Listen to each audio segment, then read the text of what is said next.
I think that's a great example. You've pointed that out before. I remember when you first pointed it out to me in the office one time, and I'd never seen it before.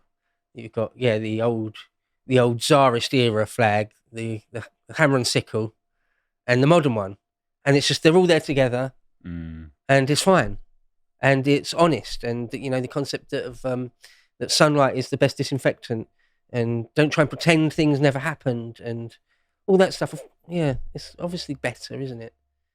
Than just shut this down, censor it. You're not allowed to talk about it. You're not allowed to see it. Forget it. Yeah, forget it. Memory hole it. Weird. Terrible. Bizarre. So anyway, there's an argument. So I suppose with that, I think we have everything ready. We'll move on. So. Do I scroll down? Oh, terribly sorry. We'll go on over and then scroll. Just got to get Miss H's notes on. There we go. There we go. Cool. Well, I wanted to discuss a bit of an overlap, really, but this is the society we live in, culture and what culture is, and how I think our culture, as Anglo-Saxons, as British, English, however you want to call it, has now been replaced by woke ideology. And we could say that's an umbrella term for liberalism, progressivism, whatever kind of term you want to call it. It's all essentially the same thing. So there is definitely a bit of crossover. But I thought this was interesting, and definitionally from sociologists, what is culture? Culture consists of the values, beliefs, systems of language, communication, and practices that people share in common and that can be used to define them as a collective. So culture also includes the material objects that are common to that group or society. And so I look around today, and I don't see English culture anymore. And some of the examples you just gave with American culture is being eroded. This applies to anywhere where liberalism and progressivism has sort of taken a stranglehold. And what binds everyone as a collective now is left-wing woke ideology. This is the state ideology, yeah. Yeah, this is culture now. And it goes, again, there's definitely a crossover, but it's exactly what you were saying. You know, how history is memory hold. History is part of culture. We embrace our history. We rally behind it. You become proud of things. We're demoralized, degraded to completely reject everything that we once were and what founded us as a country. And so I thought this was quite interesting, actually. This website. This comes up actually just if you quite literally just Google what is culture. So it's like English culture. And I'm like, okay, cool. Get my buttons right. And we'll scroll down. So English culture. What is English culture? And it's, has a bunch of things which I think we could all probably agree with. English, rich customs, traditions are famous across the world. English culture frequently gets associated with copious amounts of tea drinking, the British royal family, and good manners. There's day-to-day conversations, bake-off, football, etc., neighborhood, these sorts of things. And then instantly, even on a website, SEO, page number 1, what is English culture? Influenced by colonial past. And we scroll down. You can see a bit of what English culture is. Nothing which you would actually associate England with now. I genuinely don't think so, actually. You can only find it in the countrysides now. It's kind of weird. But you go to a city in England and there's nothing there really worth seeing. Not English. It's like being in Rome and looking at Roman ruins. Yeah. Whereas you go back to the countryside and it's like, oh, the Romans are still alive. They're still out here farming. Well, that's a great example because you look at the demographic, the age demographic of the people in that image. They're all old. Yeah. So the people, who have English culture as sort of running through their blood, they've all moved to the countryside because, well, we hear about white flight and things like this, the sort of preservation of your own culture. One thing you said there when you said you don't really see it anymore. So out in rural places, sometimes you do. Not too long ago, I was going through a rural village somewhere, and there was a sort of a village green, and a bunch of people were playing cricket or bowls. And it was just nice to see a bunch of village people playing cricket. Yeah. And it looked nice, and it was a real thing. I mean, I think when Richard Tice, I hope not hate controlled Richard Tice, is asked about what English culture is, he says cricket.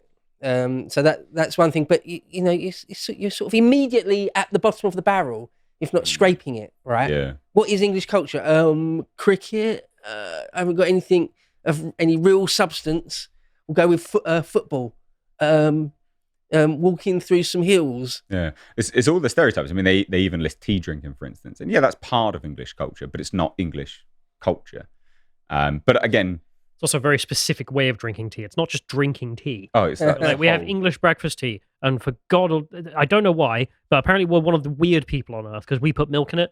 Yeah, a lot of places don't do that. I've discovered that when I was in Russia, I was at this cocktail bar, and I couldn't be able to drink it, so I was like, can I get some tea? And I'm like, oh, can I get some milk? And they're just looking at me like, what the fuck? And I was like, yeah, milk, molecule. You heathen. Yeah, I thought, sure. So then they give me it, and there's a Kazakh guy behind the bar, and they're looking at him and talking to him, and like, oh yeah, we thought you were Kazakh or something, because you want milk in your tea. Like we thought you were a barbarian. Like, no, I'm English. Just, again, very specific ways of doing these things. Yeah, no, it absolutely is.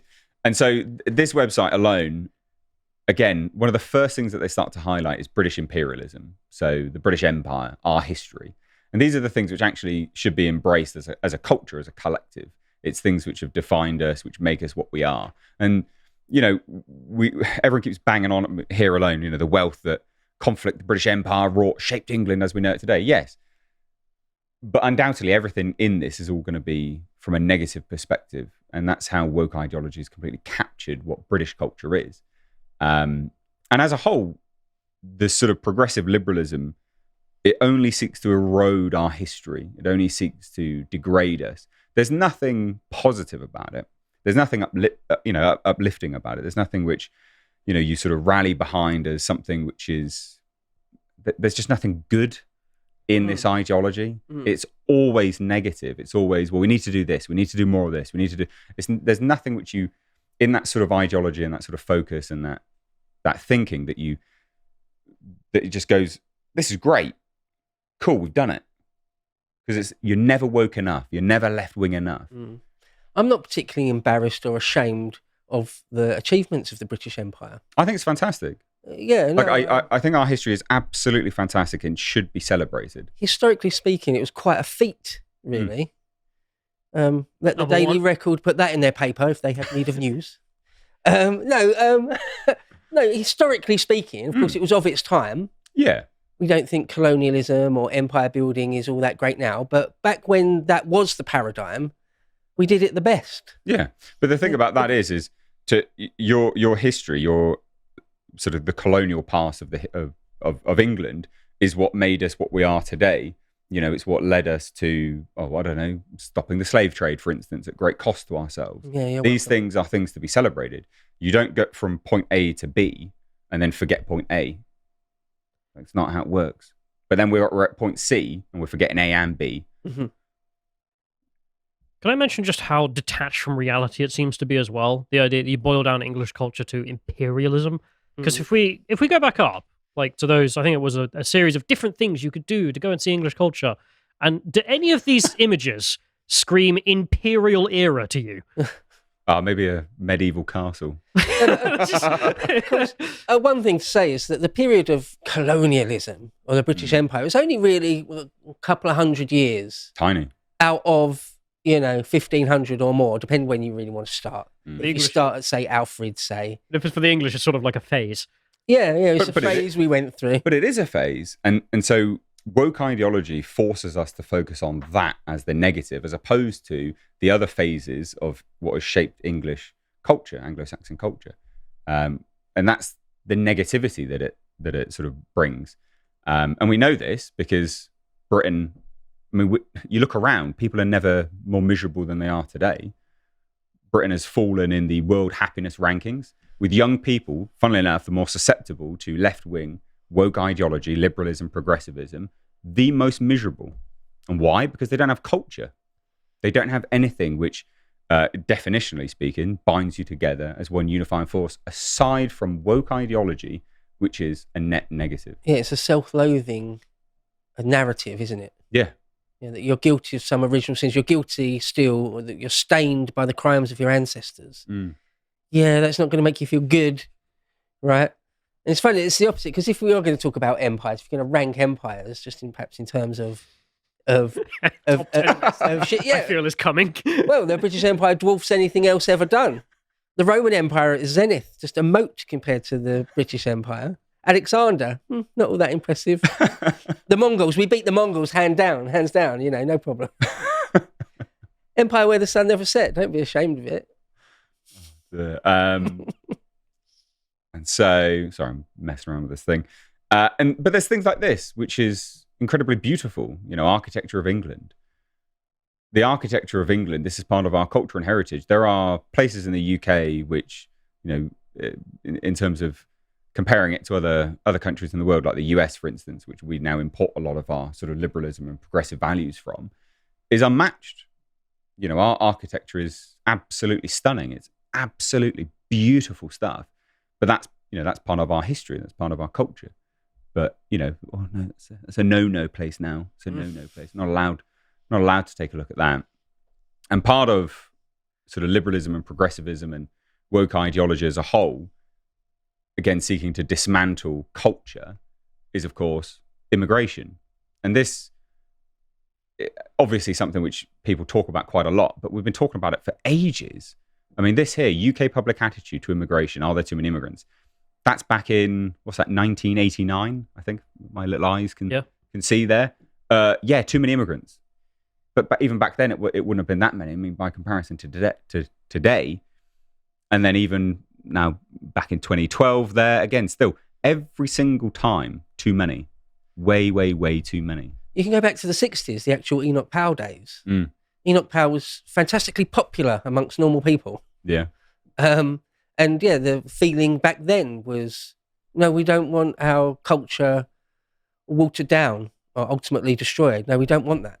Back in the 60s, let alone now. So, well, I think it was interesting, the segment that you put up with Scalia, because if reading his bio, he was conservative.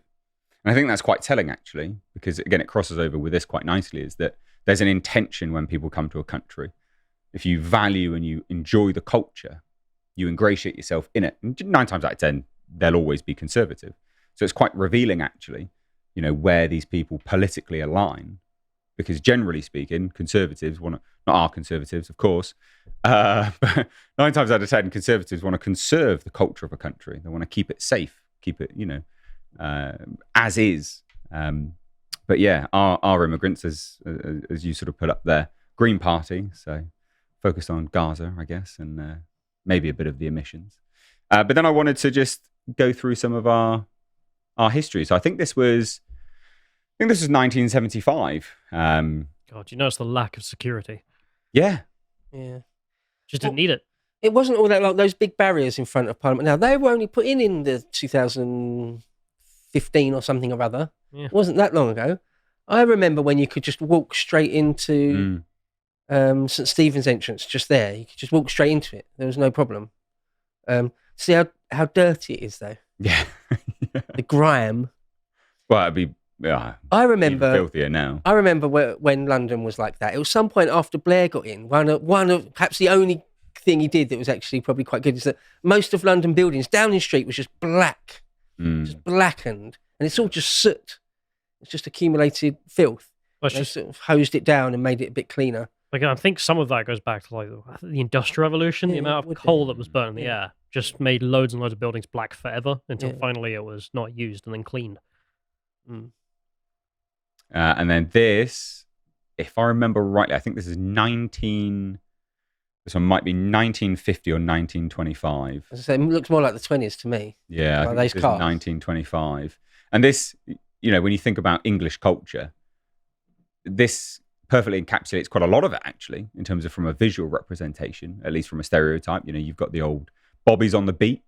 You've got the beautiful architecture there. And it's not just from, second story upwards, which it is now, because of course every sort of ground floor, first floor has now been completely eradicated. Or been turned into vape shops. Yeah, vape shops or charity shops, or a Turkish barbers, amazingly. And then we had this. I love this image. This would be the 1950s. And again, look at the demographic. You look at people standing together, queuing. Queuing is part of British culture. It's manners. It's an unspoken rule. The uniform they're wearing. I mean, that comes from England. The idea that the suit is universal, it's not. Literally comes from us. So there you are. That's why it became the uniform. Because of the Anglo-Saxon domination of the globe. It's interesting, isn't it? Even when you see like the Chinese premiere, Wears a suit. He just wears a suit and a tie. Yeah.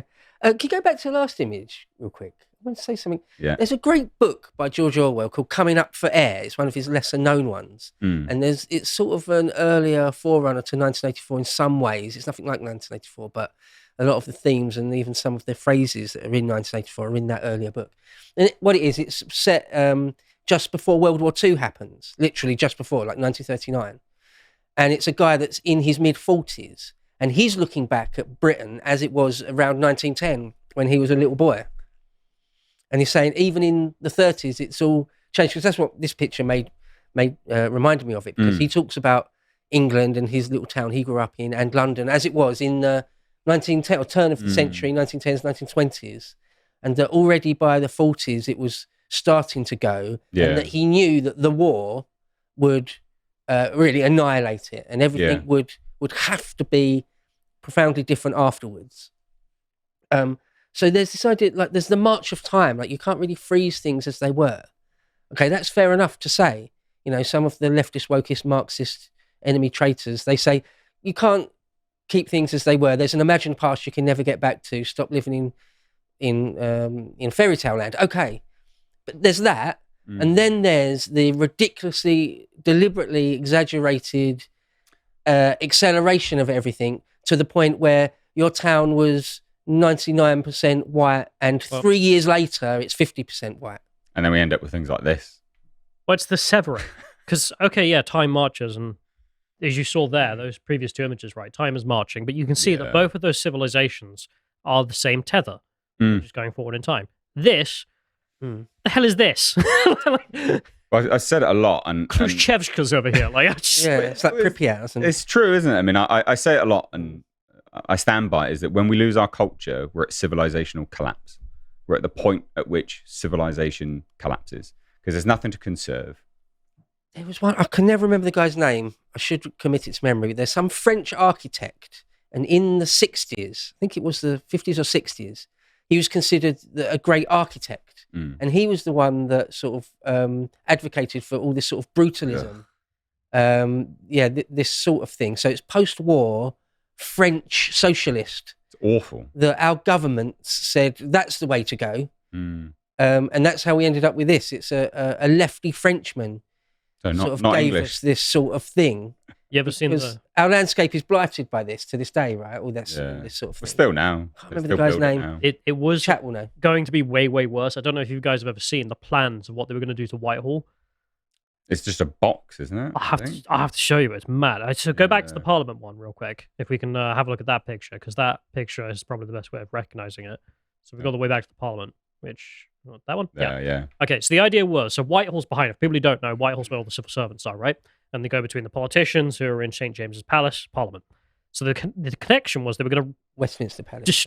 So they destroy all of the Whitehall buildings that are ancient and got carved English heroes into all of them on the stone, if you look.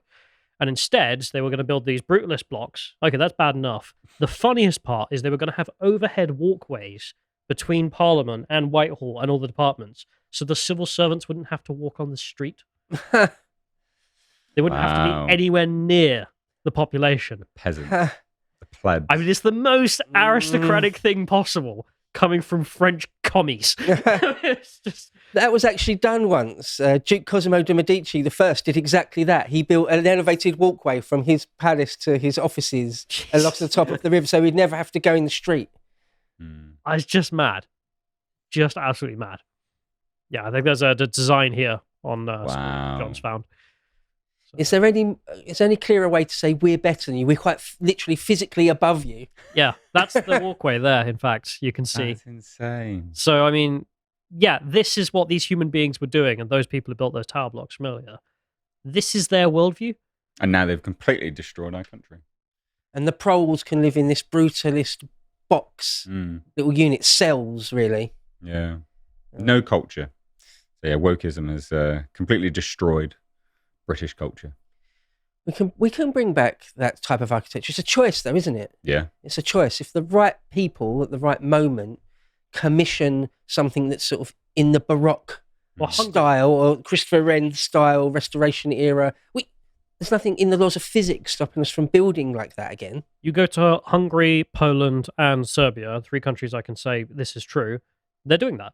Right. After the Soviet era, they're just rebuilding the pre-Soviet stuff, which is beautiful. Again, yeah, you're right.